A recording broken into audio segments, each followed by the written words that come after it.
estava vendo uma estatística que o IBGE divulgou, não eu, o IBGE divulgou uma estatística que o comportamento em relação ao casamento no Brasil mudou. O comportamento das pessoas em relação ao casamento mudou. O IBGE divulgou que há 30 anos atrás, as mulheres se casavam em média no Brasil, segundo o IBGE, que é o órgão do governo que trabalha com estatísticas, divulgou que as mulheres casavam em média com 21 anos de idade. Era entre 18 e 23, então eles fizeram a média de 21 anos de idade. E os homens casavam em média 23 anos de idade. Só que o comportamento em relação ao casamento mudou nos últimos 30 anos. E hoje, a média nacional para mulheres subiu para 28 anos. É por isso que você às vezes vê alguém na sua família, né, que não está casando, e todo mundo fica, menina, já casou, não casou, quando é que vai casar? E a média para os homens no Brasil subiu para 31 anos de idade. Só que o IBGE, junto com a Fundação Getúlio Vargas, divulgou um outro dado, que esse comportamento, que daqui a 10 anos, a idade, a previsão que os homens saiam de casa com 37 anos de idade. Tem um outro órgão do governo, você pode depois confirmar lá na internet. Você sabia que pela primeira vez, desde 2010, o IBGE também divulgou o seguinte, que pela primeira vez, desde quando os índices são medidos no Brasil, pelo IBGE, sobre relação à família no Brasil, em 2010, o time de solteiros ultrapassou o de casados no Brasil.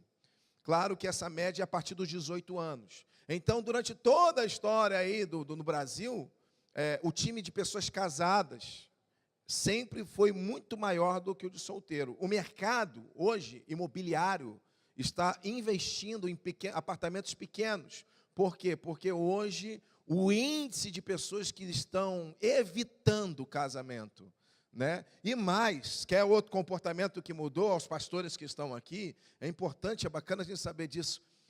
Você sabia que no Brasil nós temos mais cães do que criança? O IBGE divulgou, fiquei chocado. É um outro dado que eles... aliás, o único mercado no Brasil que foi divulgado pela FGV, que não entrou em crise, foi o mercado do pet. Pensa no seu bairro, há 20 anos atrás, quantas casas de pet tinha no seu bairro? Onde vendia coisas para cachorrinho e tal. Quantas tem hoje? Eu estava vendo uma coisa foi noticiado na imprensa no início desse ano, sabe o quê? Que a única prateleira do mercado, do supermercado, a única prateleira que não teve queda de vendas na crise, foi a prateleira do pet. As pessoas deixam de comprar a carne, mas não deixam de comprar a ração. Nós não temos várias igrejas aqui nessa tarde. A igreja é uma só. Nós temos várias congregações. O corpo de Cristo é um só. Aqui tem uma minúscula parte do corpo de Cristo, da noiva do Senhor. Mas a Bíblia diz que individualmente nós somos templo do Espírito Santo. Então, sozinho, ninguém é igreja.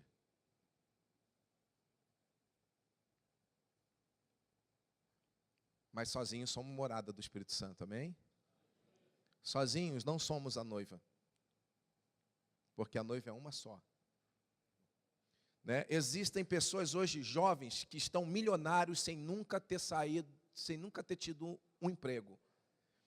Tem hoje jovens milionários, né?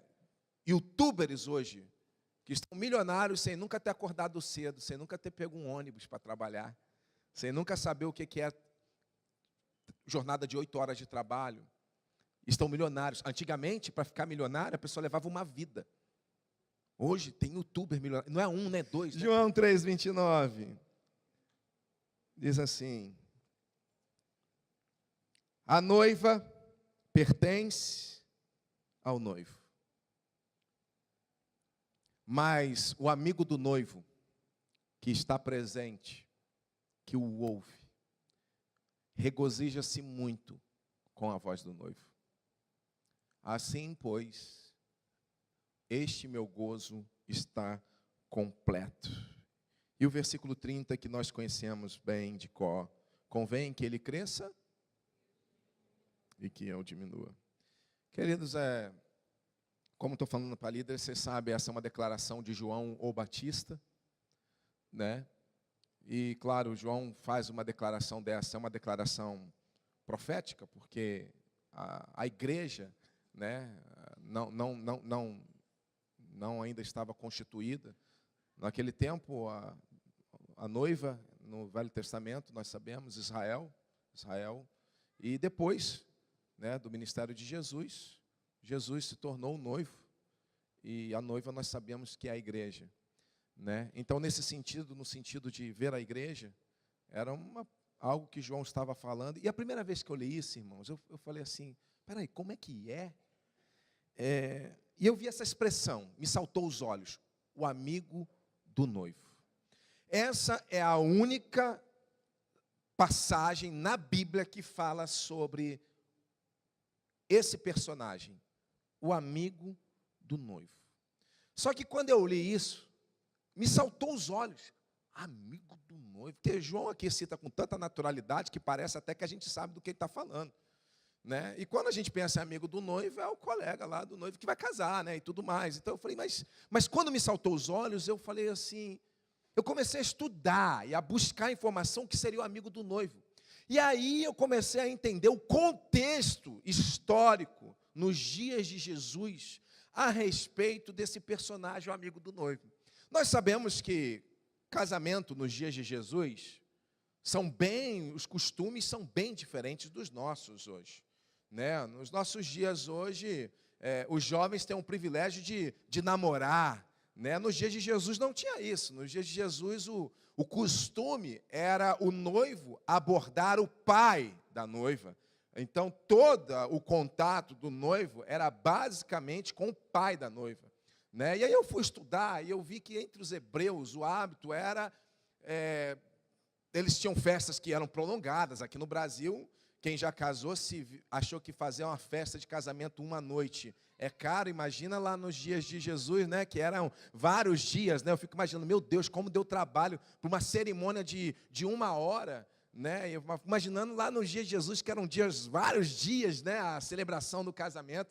E de tantos costumes e hábitos que tinham, quando eu fui estudar sobre isso, eu comecei a perceber que além dos dias, aconteceu o seguinte: como o noivo não tinha um contato direto com a noiva, imagina você casar com alguém que você nunca viu, que você não conversou. Imagina você casar com alguém que você não teve nenhum contato antes do casamento. E foi aí que eu vi que entre os hebreus havia um costume: o noivo não podia estar com a noiva, mas seu amigo sim. Então surgiu um costume, para o noivo não entrar numa furada, digamos assim, apareceu um costume nos dias dos hebreus. O noivo, como ele não podia estar com a noiva, ele separava o seu melhor amigo e entregava para esse amigo uma missão, que era preparar a noiva para o casamento. Quando eu li isso, eu falei, uau! E eu falei, que coisa tremenda. Então ele entregava a noiva aos cuidados. E aí eu comecei a ver que, basicamente, o amigo do noivo era uma missão. A tarefa dele era estar com a noiva sempre, preparando o coração dela para o dia que ela estaria definitivamente com o noivo.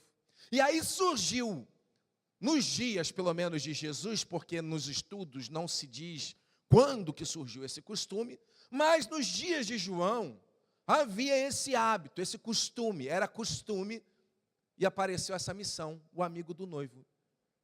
E aí João começa com essa afirmação: a noiva pertence ao... Nós que somos ministros, e que estamos nossa vida diretamente ligada à igreja, uma das coisas que eu nunca quero perder, é essa visão clara que João tinha. A igreja já tem dono. Alguém só entra no nosso nível de amizade quando nós começamos a compartilhar com essa pessoa nossos segredos. A intimidade que é gerada num relacionamento entre duas pessoas é que nasce um relacionamento de amizade. E quando que alguém vira nosso amigo? Porque nós podemos ver, o fato de você ver uma pessoa todo dia não faz dela o seu amigo, sua amiga. Você pode estar com alguém todo dia, você pode falar com uma pessoa todo dia, mas isso não é critério suficiente para estabelecer um vínculo de amizade. Por exemplo, você deve ver todo dia o seu porteiro, e vocês não são amigos. Você pode ver um atendente do caixa da padaria do seu bairro, né? Você pode ver o seu patrão, você pode ter funcionário, você vê todo dia, mas o se ver todo dia não é sinônimo de intimidade. Quando que nasce uma amizade? Não é quando eu vejo a pessoa todo dia, mas é a partir do momento que eu a ouço. A amizade é estabelecida pelo ouvir. E é principalmente quando eu compartilho o meu segredo, a minha intimidade a outra pessoa, naquele momento começamos a construir um relacionamento de intimidade e ali então nasce uma amizade. Porque você vai reparar no dia a dia, na prática, quando a gente tem um colega, a gente tem formalidades. Mas você já viu que quando você encontra um amigo, a gente não precisa dar volta? Você pode ter ficado um mês sem falar com aquele seu amigo. Mas quando a gente liga, a gente não precisa ficar com aquela dando volta. A gente continua o assunto como se tivesse visto ontem, como se tivesse falado ontem. Vínculos de intimidade, de amizade. E uma das características do amigo do noivo era a intimidade. Aí eu fui pesquisar, mas por que intimidade?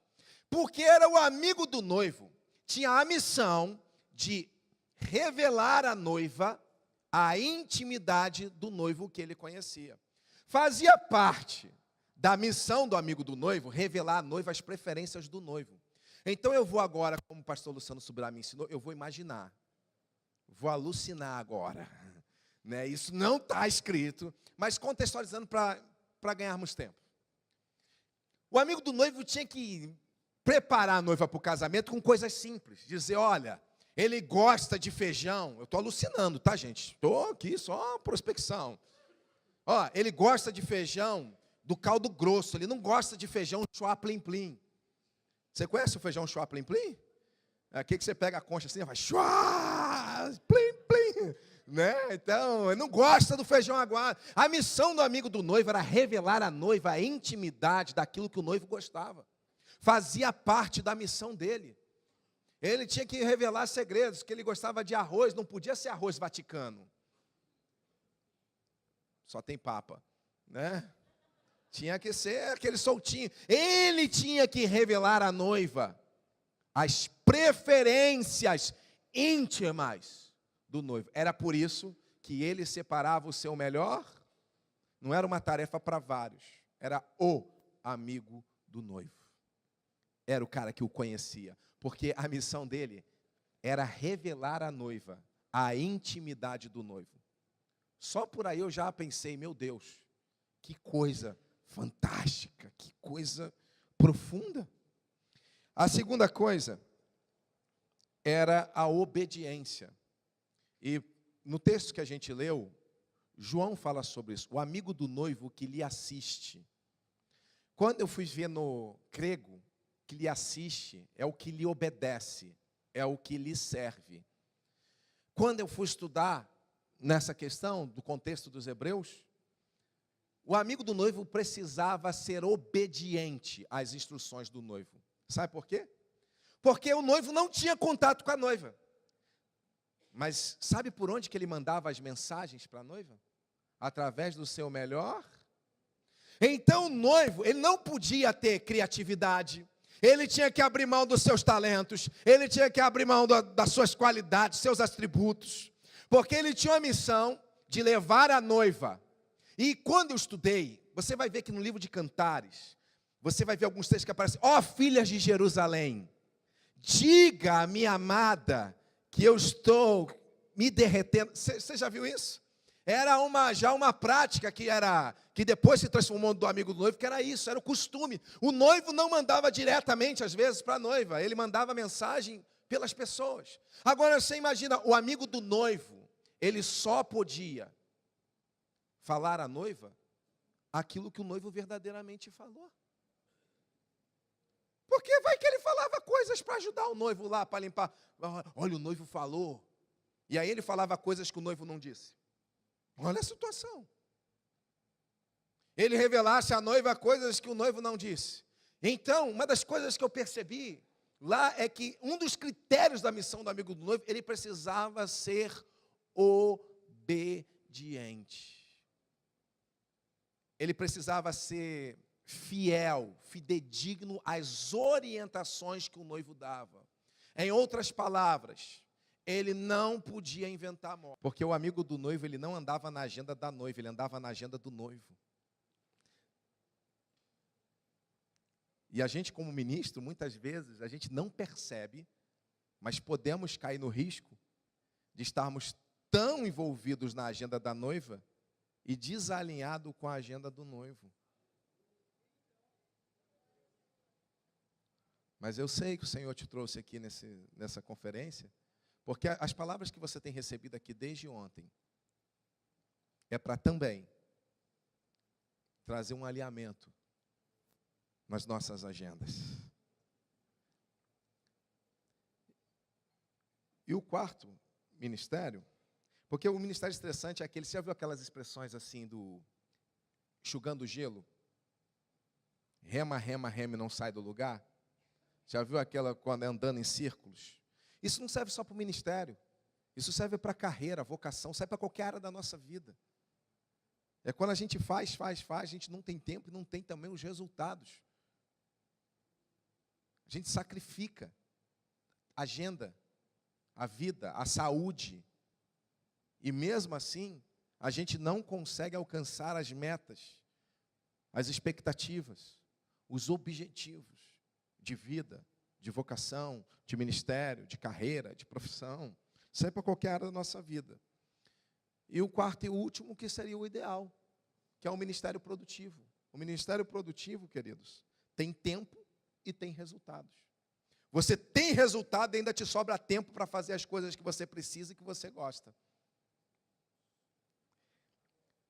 Você faz tudo o que precisa ser feito e tem tempo para se dedicar às coisas que você ama.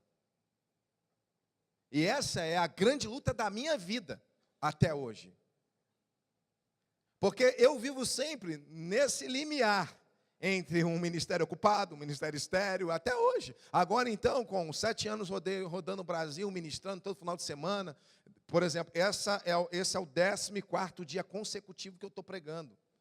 Estou pregando há 14 dias seguidos, ininterruptamente. E aí, quando eu fui preparar nesses dias o que eu viria falar aqui, essa palavra me pegou de novo. Eu falei, meu Deus, eu estou sendo produtivo ou eu estou sendo um ocupado?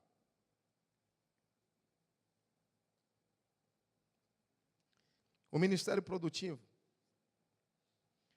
ele tem essa característica, tem tempo e tem resultados. E a pergunta é, qual o nível de produtividade você tem alcançado no seu ministério?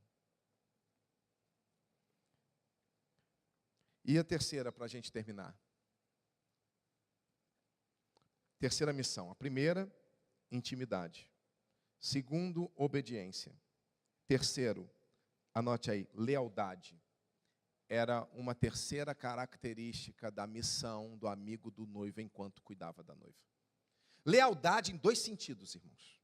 Tá? Primeiro, o amigo do noivo, fidelidade porque o amigo do noivo não podia se apaixonar pela noiva. Ele estava sempre com ela. Ele gerava intimidade com ela. E ele não podia permitir que a noiva se apaixonasse por ele. Mas ele também tinha que tomar cuidado para que ele não se apaixonasse porque a noiva pertence ao... Eu acho que sobre isso dispensa comentários. e explanação.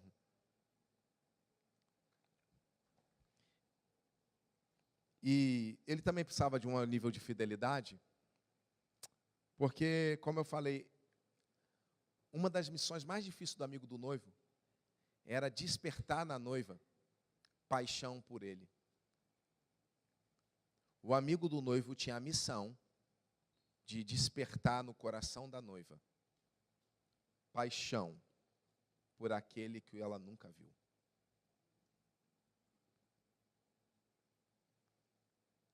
O problema é que quando o amigo do noivo tentava despertar essa paixão com motivação errada, ele podia gerar uma noiva apaixonada por um noivo, por aquilo que ele podia dar para ela, por aquilo que ele fazia, por aquilo que ele poderia dar. Isso me remete aos nossos dias.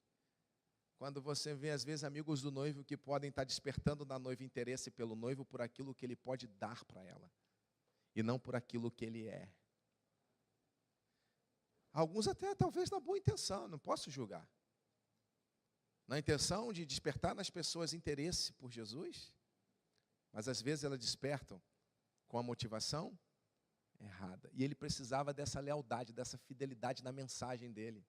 Ele não podia gerar uma noiva interesseira. Imagina você fazer alguém se apaixonar por outra pessoa que ela nunca viu. Nós não temos várias igrejas aqui nessa tarde. A igreja é uma só. Nós temos várias congregações. O corpo de Cristo é um só. Aqui tem uma minúscula parte do corpo de Cristo, da noiva do Senhor. Mas a Bíblia diz que individualmente nós somos templo do Espírito Santo. Então, sozinho, ninguém é igreja.